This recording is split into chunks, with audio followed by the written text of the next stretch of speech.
Good morning. I'm delighted to be at this event today to celebrate the Coigach and Assynt Living Landscape Partnership and the incredible achievements of the last 5 years. There are a few things that stand out to me in that fantastic film that's been made specially for today's event.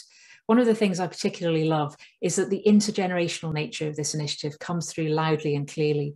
And as was said in the film, this is something that we're all in together. When we think about the biggest global challenges that we face today, biodiversity loss, climate change, the future of food, the disconnect between people and nature, they're all here brought to life in a collection of incredibly powerful stories in the Coigach and Assynt living landscape. So I know Sarah, our Director of Conservation, will be speaking later in the event, and she'll be offering some thoughts on the future. But it's important to recognise that there will be important legacies that will continue as a result of the work that has taken place over the last 5 years. And I love the line in the film about being the tree that will grow when we heard about the outdoor learning work, and I'm confident that that will continue to thrive and get bigger. So as you've seen from the film, this is a celebration of an incredible variety of achievements, from important woodland expansion work to new approaches to sustainable crofting, an award-winning archaeological rescue project at Clachdo-Broch, outdoor learning that's reached every school in the area, and new guidebooks and interpretation. You'll also be hearing about major pathworks and the high-value open habitat survey. The Scottish Wildlife Trust has 3 living landscapes: the Edinburgh Living Landscape, the Cumbernauld Living Landscape, and by far the biggest, the Coigach and Assynt Living Landscape, which is itself one of the largest landscape-scale conservation initiatives in Europe.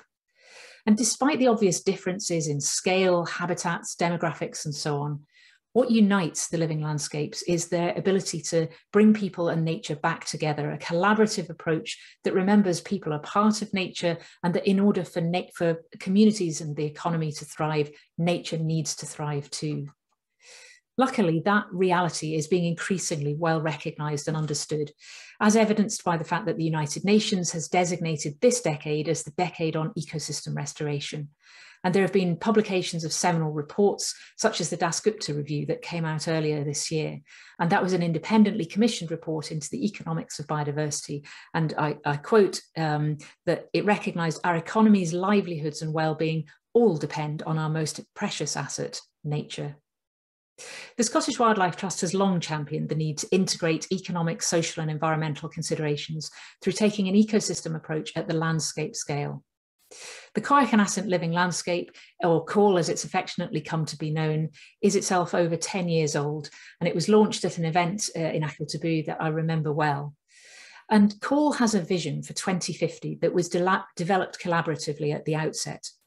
And that vision is that the communities of Coigach and Assynt are working together to achieve a truly living landscape through improved understanding of their environment and impacts of climate change, shared active management, providing a diverse range of connected and resilient habitats, creation of local employment and training opportunities, and building on the community's strong cultural heritage linked to the land. The completion of this 5-year phase of that vision is an important milestone.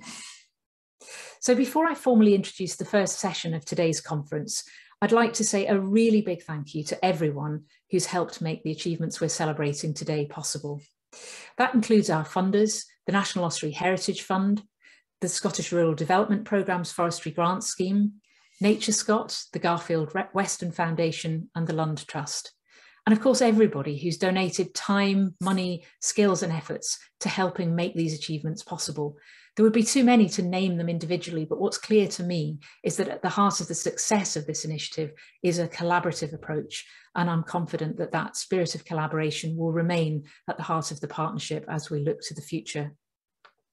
So I now have the privilege of introducing you to the first session of the conference, which is called Land Management, Paths and Access. I'm sure you'll find it interesting and very much hope that you enjoy the rest of the event. Thank you.